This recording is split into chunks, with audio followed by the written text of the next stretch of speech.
Welcome everyone. Thank you so much for joining me and welcome to Writing Center X Enter Here, using community collabs or collaborations to expand your center's outreach by Amari Mealy, which is me.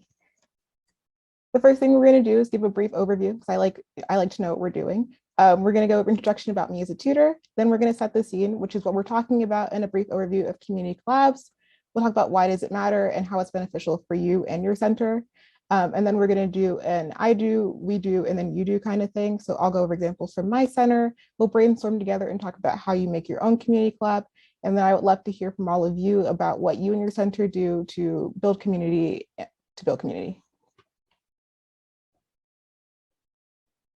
So as I said earlier, hi, I'm Amari. I'm a junior and a second year tutor at the Hawk Writing Center in Alexandria, Virginia at Hayfield Secondary School. In addition to a tutor, I'm co-fundraising committee leader with the best co-lead in the world and co-operations manager with two lovely other tutors. My committee has raised close to $500 along with giving our center valuable exposure and marketing. So what's the problem, a common issue, and how to solve it? And I thought this quote was kind of funny. So you can't solve the problem until you start asking the right question. They didn't know who was by, and that was the presentation had, so by someone famous. When COVID happened and centers went virtual, we lost a lot of what gives our centers their special spark and their ability to build community because of the people within it and the reputation that that brings. I know a lot of tutors and we kind of thrive off of knowing people and knowing each other and knowing people that we can bring to the writing center. So when we didn't have that with COVID, we lost a lot of our most valuable clients. Less people know who we are physically in the building. Remember, COVID happened for me my freshman year. So people that know who the Writing Center are the juniors and seniors. The freshmen and the sophomores have never really met us in person. So they don't know where to go or what we do. This leads us into doing a lot of the same students, the people who are brave enough to come if they don't have a background, or people who knew about the Writing Center in the before times. And the goal of writing centers across the country, and especially mine, is to build a diverse and large community of writers. And it's really hard to do that if we're just tutoring the same students over and over again. So I really was passionate about this issue, and I said, how do we fix it? And how do we expand our center? And I think the best way to solve a problem about isolation is to use community and a group effort. So we talked about community collaborations and partnerships in our center, and Michigan State defines them as an effective community partnership as one that offers both innovation and new ideas for both parties, has a central person or group that serves as a communication hub or like a communications liaison, has clear and frequent communication, that is the most important part. It merges resources bases to create something new, and separates leadership where they all work towards the common goal.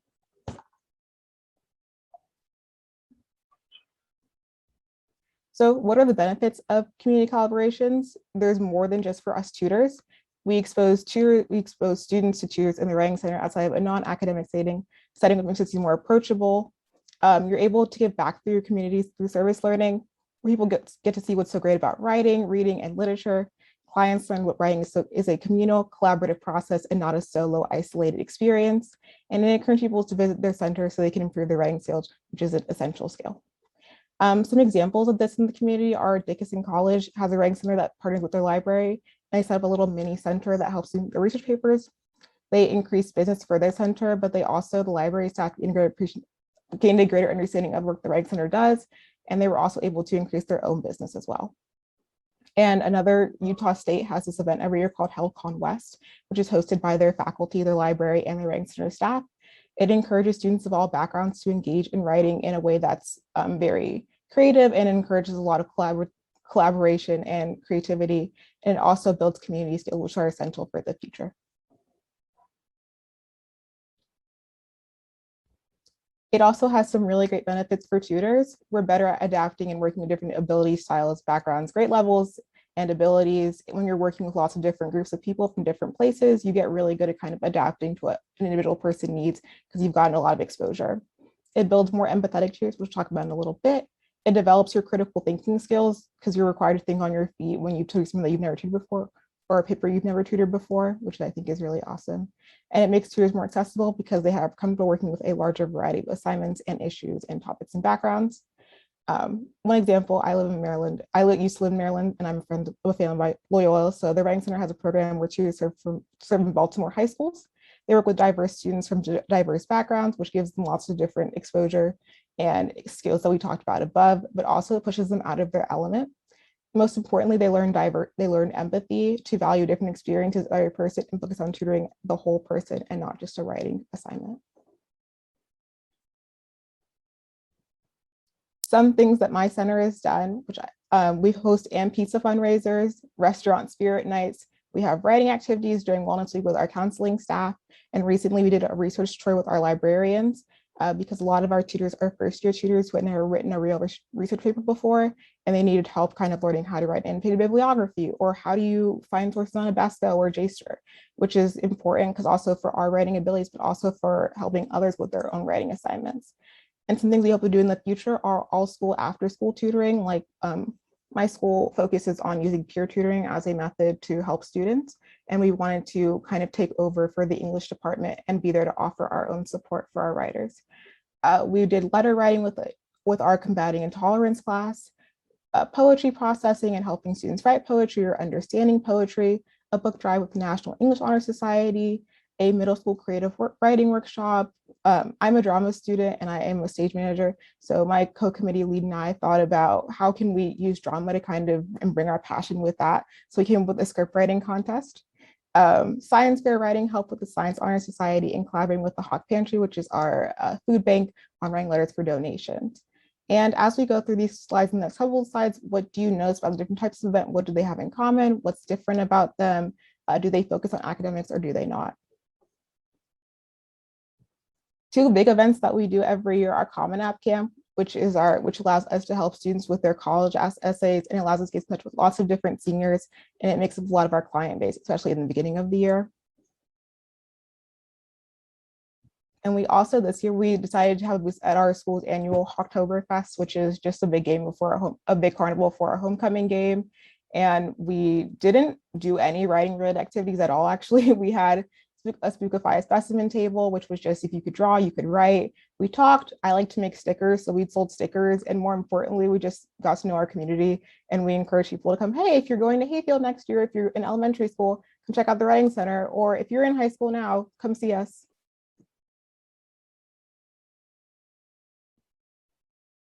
The common thread I hope you picked up on from that was that community collaborations can be anything. They don't have to be academic in nature or focus on student writing or even cater towards students at your school.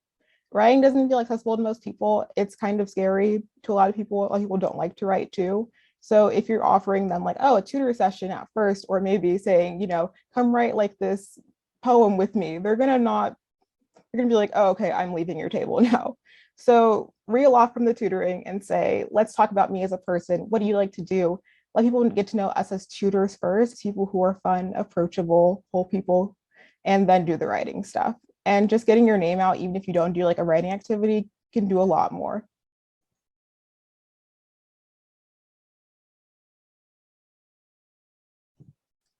Now we'll talk about how you can create your own community collaboration. Think about the who, what, when, and where, and why of your event. So who do you need to get involved? What do you want to accomplish? When and where is your community collaboration taking place? And why does this event need to happen? And we'll talk about each of those a little bit more individually. So for who, what group of people are you trying to reach? The whole point of these is to expand your community and your outreach of your center. So who do you want to impact specifically with this event? It can be students, a group in your community, two within your center, the faculty of your school. And then what groups do you want to work with? Why are they beneficial to your collaboration? What support do they provide for you? How do they diversify and expand your outreach in a new and different way? And also, how do they connect with your interests? What are you passionate about? How can you use your existing relationships and extracurriculars to expand upon your center? Then think about what you want to do. What is the goal of your community collaboration and partnership? Is it to raise money? Is it to market your center? Is it to help to learn a new skill, or to help the community learn a new writing technique or skill, or just something else? And then what is the medium you're going to present your community collaboration through? Is it through a workshop, a table at a craft fair or something, which is what we did for Oktoberfest? Is it a presentation where you go around to different classrooms? I've seen schools, you know, have like tutors just come around and go around to different English classrooms or history classrooms that they've kind of buddied up with to talk about the writing center at their school. Is it an after school club or anything else? Then think about the when and the where. What is the most optimal time and place for your collaboration to take place? What is the most convenient for you or least stressful for you to host it? How long do you have is it need for you to plan the event? And then what weather is going to work best for you when you're hosting? And then what is the best location for that? That's really important with weather too. Is it accessible for your budget, for tutors? Is it cost effective for you? And does it have all the amenities and space you need to host a well-planned and well-organized event? And most importantly, how long will your collaboration or partnership last for? Will you repeat the event if necessary? Are you going to do it once a month, twice a month, 3 times a month? Is it going to be once a year, biannually, anything like that? How long do you want the partnership to last for with the other organization? Like our library partnership last year round, we do 3 events with them and we're always interacting with them. We're seeing how can we expand or what do we keep up with each other for the same time. And then how long will your event last for? Is it going to be a 2-hour kind of thing, a 1-hour thing, all day? Things to think about. And the last part is think about the why. Why are you doing it? If you don't think about the why doesn't have to really be something that you define right away. It should more so be like a guiding philosophy for you throughout your project. It's the heart, if you will, of your community collaboration. These events get long and they're difficult sometimes and they're hard to plan. But the more you focus on why this is important or what skills it's going to bring to you or how is it going to impact your center, the more motivated you'll be to pursue it. And the more organized and put together your event is, when people are going to be like, wow, that was a really good event. I want to come back to that center. I want to get to know them. I want to like be a part of that and be more impactful. Next are the steps. Once you finish brainstorming, come up with a little game plan. So assign leadership roles or executive roles. Think about how you want to create a plan for your partner to get involved, and also plan what materials you'll need or what people you need for this to be successful. Once you finish planning, it's time to work. This stage is really important for communication. Make sure you're checking with your partners in the other organization. You're checking with your members of your team, with your other heads of the different groups that you're planning, and also plan your event or assemble things you need to sell if you're doing a fundraiser, like something like that. And once you've worked for it, usually like a month or a little bit less, it's go time, which is the most important thing for that part, is just to be prepared and roll with the punches. These things normally they go well, but sometimes there's a little hiccup that you have to fix. But most importantly, have fun as well. And then here are just some quick examples. For example, if your center wants to do more sciencey papers, you would think about who were you brainstorming for? What groups do you want to get involved with that? What do you need for tutors to help feel more comfortable, and what's the goal of it? When would it happen, and why would you do it? And then here are some steps that you might follow. You might reach out to your Science Honor Society officers or a sponsor. You might assign a lead from the Writing Center to handle logistics and a communications liaison between the center and the Honor Society. Hold training centers for tutors to understand why you shoot paper or how you do it. And then you market it as well. And then a more non-academic example is if you were trying to host a writing genre exploration for community members to play games in different booths and tables to explore different genres, as well as craft fairs and food, you would need to plan your who, again, your groups, what groups will get involved, like maybe it's your school student government association. They're really good at usually for logistics or getting marketing out. Education classes at your school if you're working with younger children, and creative writing or arts programs. And the goal is to market the center. When would you have it? Usually something outdoor in the spring. And why is it important for you?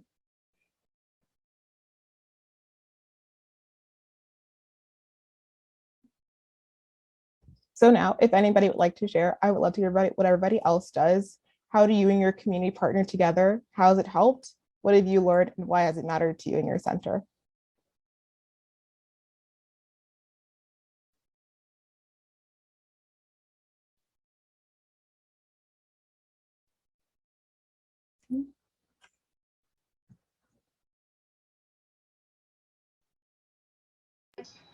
Feel free to respond in the chat to her excellent questions.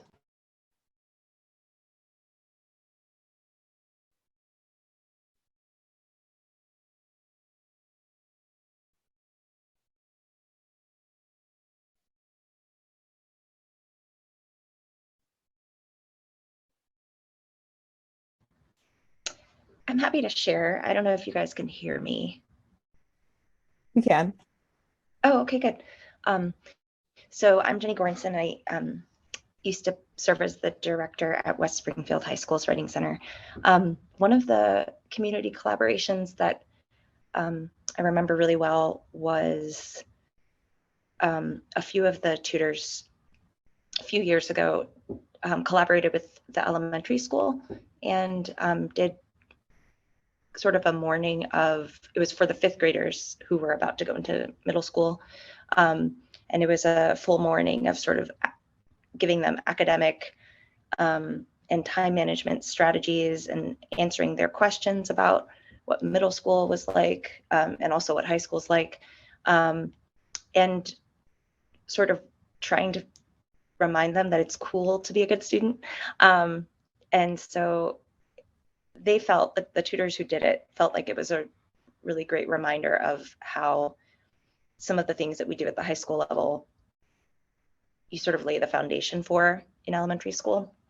So I think for them, it was a really important reflective experience.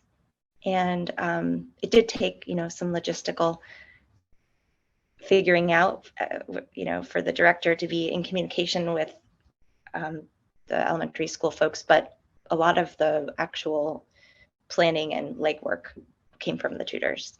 And then it was cool for them to share with the rest of the high school writing center folks, here's what we found, here's what we did, here's something to do for the future. So it made us feel more connected to the larger community.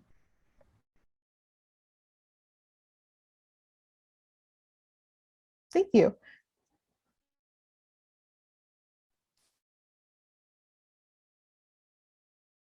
Any last ones? It looks like we do have a couple in the chat.